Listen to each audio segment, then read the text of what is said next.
हमारे बीच में भी हमारे पत्रकार साथी भाई आर्यन पांडे जी हिंदुस्तान टाइम्स भी देख रहे हैं, बहुत वरिष्ठ पत्रकार हैं। देवेंद्र जी बैठे हुए हैं, एनडीटीवी देख रहे हैं। तो मैं चाहूँगा कि भाई देवेंद्र पांडे जी अपने कुछ दो शब्द विचार कहें, क्योंकि ये तो अनवरत चलता रहता है और ये कोई भाषण का मंच नहीं है, भाषण दिया जाए नेताओं का मंच नहीं है, पत्रकारों का मंच है।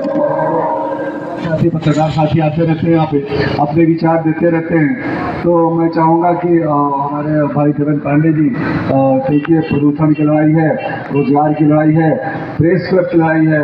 प्रेस क्लब की मांग है कि प्रेस क्लब बैठने के लिए एक आसरा पत्रकारों के लिए कहीं नहीं है। 20 सालों से लोग मांग रहे हैं। अभी नए कलेक्टर साहब आए हैं, इनसे अपन देखते हैं क्या होता है। मैं चाहूँगा कि भाई देवेंद्र पांडे जी दो शब्द कहें। सबसे पहले तो मैं आप सबको धन्यवाद देता हूँ, क्योंकि जन समस्याओं को लेकर एक पत्रकार होने के नाते हम सब धरने पर बैठे हैं।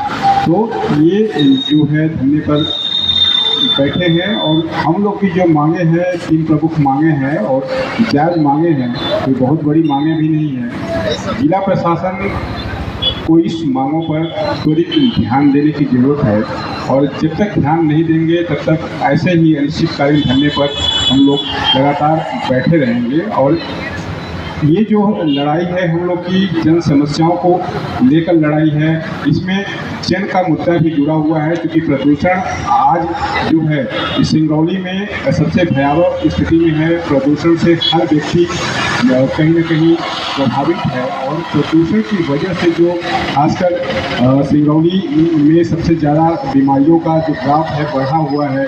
हर घर के जो लोग हैं कहीं न कहीं बीमार हैं, यानी हर दूसरे घर में आपको एक व्यक्ति बीमार मिला होगा।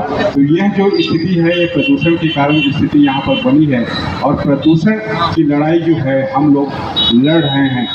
यहाँ पर तमाम औद्योगिक इकाइयों की कंपनियां स्थापित हैं, बड़े बड़े बिरला हिंडाल्को जैसी कंपनियां यहाँ पर है, लेकिन प्रदूषण को कम करने के लिए कोई कारगर उपाय न तो प्रशासन के द्वारा किए जा रहे हैं न तो कंपनियों के द्वारा। और इसी उपाय न करने की वजह से जो आम लोग प्रभावित हो रहे हैं, उनका जीवन कहीं न कहीं संकट की ओर जा रहा है। और इसी गंभीर मुद्दे को देखते हुए जो हम लोग लड़ाई लड़ रहे हैं, आज कलेक्टर के सामने धरने पर बैठने की स्थिति आ गई है। और यही वजह है कि पत्रकार जो है वो कहीं न कहीं लोगों के बीच की समस्याओं को हमेशा उठाता है, सरकार तक पहुंचाता है।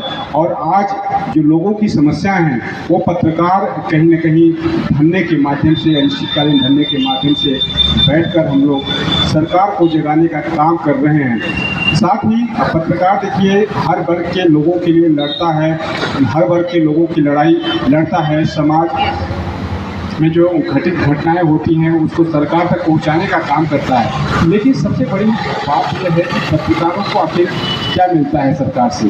कुछ तो नहीं मिलता है।